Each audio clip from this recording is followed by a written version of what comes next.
Very good morning to all of you. स्वागत करता हूं आपका अपना यूट्यूब चैनल मैथ अड्डा सारण में। तो चलिए फिर मैं हाजिर हो गया एक नया सेशन लेके। इसके झा सर का रेलवे ग्रुप डी का वॉल्यूम 3 का जीके जीएस का प्रैक्टिस सेट 22 लेके आप सभी के सामने हाजिर हो गया हूं। तो चलिए, अगर आप हमारे चैनल पे नए हैं तो चैनल को सब्सक्राइब कर लीजिए, साथ ही साथ बेल आइकन को दबा लीजिए ताकि हम कोई भी वीडियो अपलोड करें उसका नोटिफिकेशन आपको मिलता रहे। अगर आप हमारे टेलीग्राम चैनल से नहीं जुड़े हैं तो लिंक आपको डिस्क्रिप्शन में मिल जाएगा, आप टेलीग्राम चैनल से जुड़ जाइए। अगर आपने प्रैक्टिस सेट 21 तक नहीं देखा है तो इसके जहाँ ग्रुप डी वॉल्यूम 3 के नाम से प्लेलिस्ट बना हुआ है, आप वहाँ से जाकर देख सकते हैं। तो चलिए अब हम बात करते हैं अन अकेडमी की। अन अकेडमी जैसा कि एक इंडिया का सबसे लार्जेस्ट एजुकेशनल प्लेटफॉर्म है, और अन अकेडमी लेके आया है एक बहुत बड़ा धमाल। Unacademy government exam scholarship test लेके हाजिर हुआ है, जो कि बिल्कुल फ्री है। इसमें किसी भी प्रकार का आपसे चार्ज नहीं लिया जा रहा है, और एक तो आपको फ्री में और दूसरा आपको इनाम भी, दोनों साथ में मिल रहा है, एक फ्री दूसरा इनाम। और ये जो एग्ज़ाम होने वाला है ये 27 फरवरी 2022 को होने वाला है। अगर आप बैंक की तैयारी करते हैं तो सुबह 10 बजे एग्ज़ाम होगा। एसएससी की तैयारी करते हैं तो आपका एग्ज़ाम 2 बजे होगा। अगर आप रेलवे की तैयारी करते हैं तो आपका एग्ज़ाम 5 बजे होगा।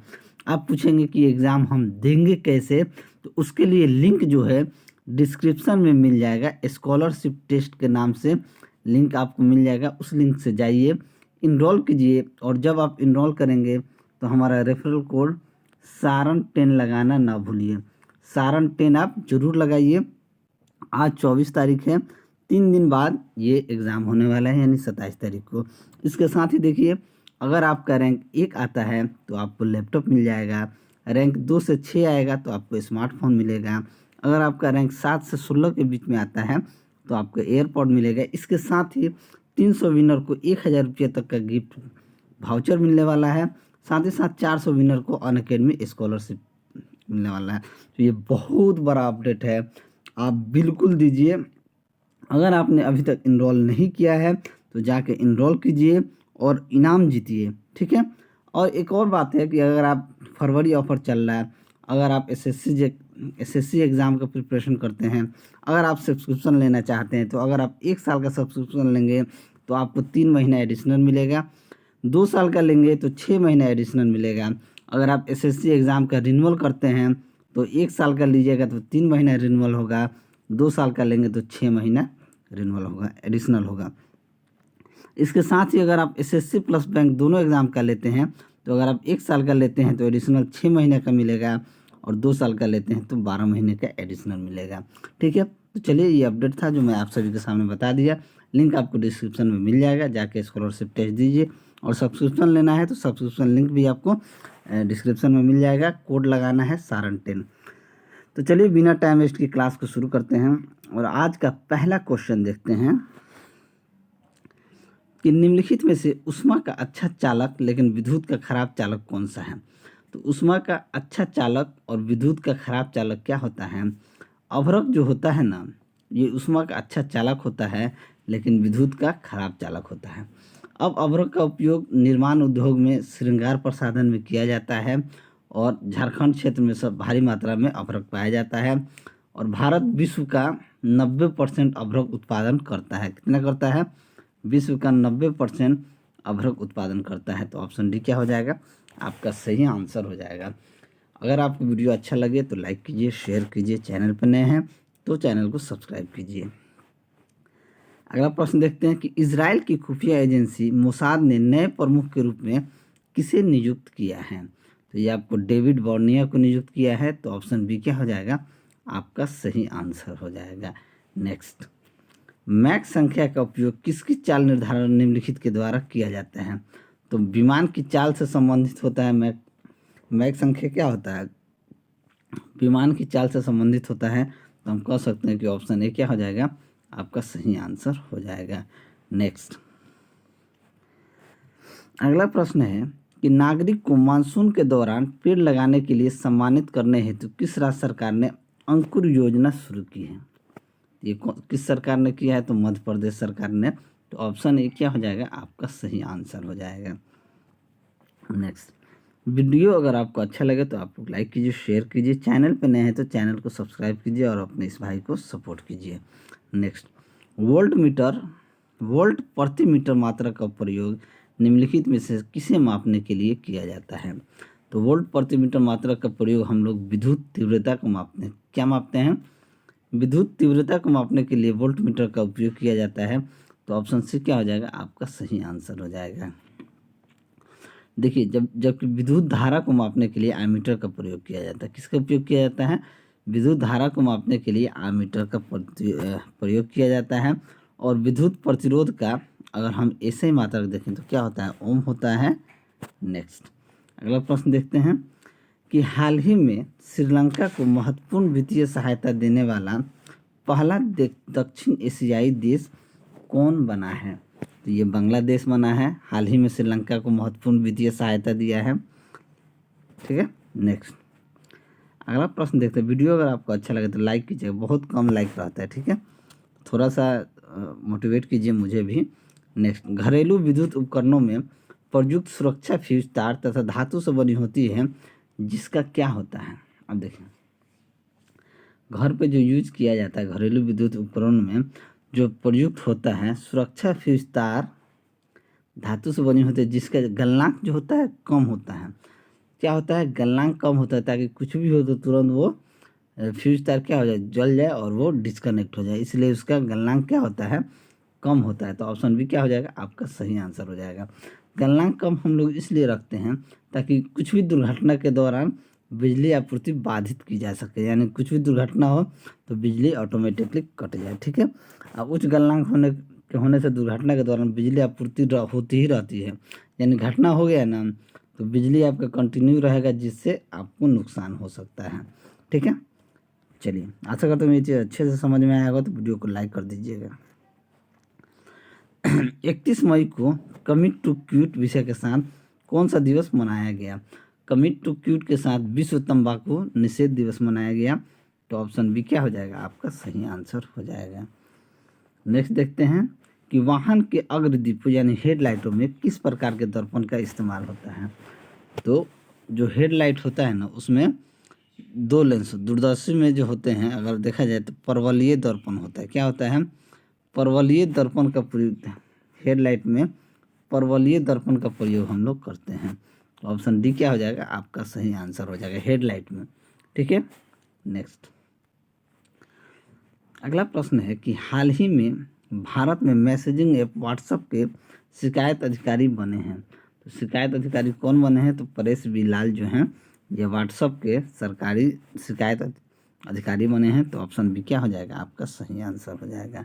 नेक्स्ट, निम्नलिखित में से किस यंत्र द्वारा पनडुब्बी चालक सागर जल की सतह पर स्थित वस्तुओं देख लेता है? तो ये किसके द्वारा? तो पेरिस्कोप के द्वारा पनडुब्बी चालक सागर जल के स्तर पर स्थित वस्तुएं देख लेता है पेरिस्कोप के कारण। तो ऑप्शन ए क्या हो जाएगा? आपका सही आंसर हो जाएगा। पेरिस्कोप की खोज गैलीलियो ने किया था। और एक होता है टेलीस्कोप, टेलीस्कोप की खोज केपलर ने किया था। ठीक है। नेक्स्ट, अगला क्वेश्चन है कि भारत सरकार ने राष्ट्रीय पोषण अभियान के लिए किस संस्था के साथ $200 मिलियन का ऋण समझौता किया है? तो ये वर्ल्ड बैंक के साथ $200 मिलियन का पोषण अभियान के तहत किया है। तो ऑप्शन ए क्या हो जाएगा? आपका सही आंसर हो जाएगा। अगला प्रश्न देखते हैं कि सूक्ष्मतापूर्वक अपवर्तनांक के मापन में निम्नलिखित में से किस यंत्र का उपयोग होता है? तो ये देखिए, ये जो होता है स्पेक्ट्रोमीटर का प्रयोग होता है। स्पेक्ट्रोमीटर का उपयोग सूक्ष्मतापूर्वक अपवर्तनांक मापने में होता है। तो ये क्या हो जाएगा? ऑप्शन सी यहाँ पे आपका सही आंसर हो जाएगा। नेक्स्ट, प्रतिवर्ष विश्व खाद्य सुरक्षा दिवस कब मनाया जाता है? तो ये आपको 7 जून को विश्व खाद्य सुरक्षा दिवस मनाया जाता है। तो ऑप्शन सी क्या हो जाएगा? आपका सही आंसर हो जाएगा। नेक्स्ट, यदि किसी पिंड को लंबवत ऊर्ध्व दिशा में प्रक्षेपित किया जाए तो गति के उच्चतम बिंदु पर पिंड का वेग क्या होगा? देखिए, किसी भी पिंड को अगर लंबवत ऊपर की ओर दिशा में अगर हम फेंका जाए तो उच्चतम बिंदु पर पिंड का ये जो उच्चतम बिंदु होगा अंतिम वेग क्या हो जाएगा? शून्य हो जाएगा। अंतिम में क्या हो जाएगा? शून्य हो जाएगा। तो ऑप्शन ए क्या हो जाएगा? आपका सही आंसर हो जाएगा। नेक्स्ट, हाल ही में मोहाली हॉकी स्टेडियम का नाम बदलकर किनके नाम पर रखा गया है? तो मोहाली स्टेडियम का नाम बदल के बलसिंह सिंह सीनियर के नाम पर रखा गया है। तो ऑप्शन बी क्या हो जाएगा? आपका सही आंसर हो जाएगा। नेक्स्ट, अगला प्रश्न देखते हैं। वीडियो को लाइक कर दीजिएगा अगर आप लाइक नहीं किए हैं तो। नेक्स्ट, भगवान बुद्ध ने अपना पहला धर्म चक्र प्रवर्तन कहाँ दिया था? तो ये आपको सारनाथ में भगवान बुद्ध ने अपना पहला धर्म चक्र प्रवर्तन दिया था। तो ऑप्शन सी क्या हो जाएगा? आपका सही आंसर हो जाएगा। ठीक है, इनको ज्ञान की प्राप्ति बोधगया में हुआ था और ये प्रथम उपदेश जो है सारनाथ में दिया था। इनका मृत्यु जो है महापरिनिर्वाण के नाम से जाना जाता है, यानी कि कुशीनगर में। ठीक है, नेक्स्ट, एक परमाणु में न्यूट्रॉनों की संख्या किसके बराबर होती है? तो एक परमाणु में न्यूट्रॉनों की संख्या जो होती है वो द्रव्यमान संख्या और परमाणु संख्या के बराबर होती है। यानी कि ए अगर परमाणु भार या परमाणु द्रव्यमान है तो जेड क्या होता है? परमाणु संख्या। यानी कि किसी भी परमाणु के नाभिक में उपस्थित प्रोटॉन की कुल संख्या जो होती है उस परमाणु की परमाणु संख्या कहलाती है। प्रोटॉन की संख्या बराबर क्या होती है? परमाणु की संख्या। यानी हम कह सकते हैं कि द्रव्यमान की संख्या बराबर क्या हो जाएगा? परमाणु की संख्या। तो ऑप्शन बी क्या हो जाएगा? आपका सही आंसर हो जाएगा। अगला प्रश्न, इस सर्वेंट ऑफ इंडियन सोसाइटी की स्थापना किसने की थी? तो सर्वेंट्स ऑफ इंडियन सोसाइटी की जो स्थापना हुई थी ये 1905 में गोपाल कृष्ण गोखले द्वारा हुआ था। तो ऑप्शन बी क्या हो जाएगा? आपका सही आंसर हो जाएगा। महात्मा गांधी के राजनीतिक के गुरु के रूप में गोपाल कृष्ण गोखले को जाना जाता है। ये बहुत इंपॉर्टेंट चीज़ है, जान लीजिए कि महात्मा गांधी के राजनीतिक के गुरु के रूप में गोपाल कृष्ण गोखले को जाना जाता है। और गोपाल कृष्ण गोखले एक नरम दल के नेता थे। क्या थे? एक नरम दल के नेता थे। ठीक है, नेक्स्ट, अगला प्रश्न देखते हैं कि ठोस से पिघलने के दौरान इसके तापमान में क्या परिवर्तन होता है? तो ठोस के पिघलने के दौरान इसका तापमान जो होता है परिवर्तित नहीं होता है। क्या होता है? परिवर्तित नहीं होता है। तो ऑप्शन डी क्या हो जाएगा? आपका सही आंसर हो जाएगा। ठीक है, कोई भी परिवर्तन नहीं होता है। गांधी जी के सविनय अवज्ञा आंदोलन की शुरुआत कब की थी? तो ये जो आंदोलन था गांधी जी द्वारा ये आपको 1930 में शुरू किया गया था। कब शुरू किया गया था? 1930 में। तो ऑप्शन डी क्या हो जाएगा? आपका सही आंसर हो जाएगा। गांधी जी से रिलेटेड कुछ आंदोलन है, मैं उसको यहाँ पे आपको बता देता हूँ कि गांधी जी चंपारण सत्याग्रह जो है ये 1917 में, अहमदाबाद मिल हड़ताल 1918 में, असहयोग आंदोलन 1920 में, सविनय अवज्ञा आंदोलन 1930 में और भारत छोड़ो आंदोलन 1942 में शुरू किया था। ठीक है, चलिए अगला प्रश्न देखते हैं कि प्राकृतिक में पाए जाने वाले सबसे भारी तत्व कौन से होते हैं? तो पृथ्वी पर पाए जाने वाले सबसे भारी तत्व की बात की जाए तो वो यूरेनियम ही होता है। यूरेनियम रेडियो सक्रिय तत्व होता है। तो ऑप्शन डी क्या हो जाएगा? आपका सही आंसर हो जाएगा। यूरेनियम का तापीय ऊष्मामान अत्यधिक होता है और ये सबसे भारी भी होता है। यहाँ ऑप्शन डी क्या हो जाएगा? आपका सही। भारत में नोट निर्गमन प्रणाली आधारित है। भारत में नोट निर्गमन प्रणाली जो आधारित है ये किस पे आधारित है? तो न्यूनतम कोष प्रणाली पर आधारित है। तो ऑप्शन सी क्या हो जाएगा? आपका सही आंसर हो जाएगा। भारत में नोटों की छपाई के लिए वर्तमान में न्यूनतम आरक्षित कोष प्रणाली को अपनाया गया। इसमें सरकार को न्यूनतम रूप से आरबीआई के पास कम से कम 115 करोड़ का नगद तथा 85 करोड़ का स्वर्ण भंडार को रखना होता है।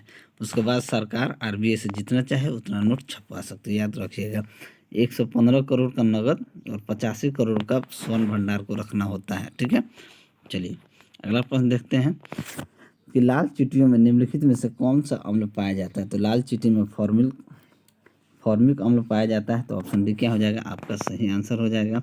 एसिटिक अम्ल सिरका में पाया जाता है और अचार में भी एसिटिक अम्ल पाया जाता है। ठीक है, नेक्स्ट अगला प्रश्न देखते हैं कि ease of doing business report कौन जारी करता है? तो ease of doing business report जो है ये आपको वर्ल्ड बैंक जारी करता है। तो ऑप्शन सी क्या हो जाएगा? आपका सही आंसर हो जाएगा।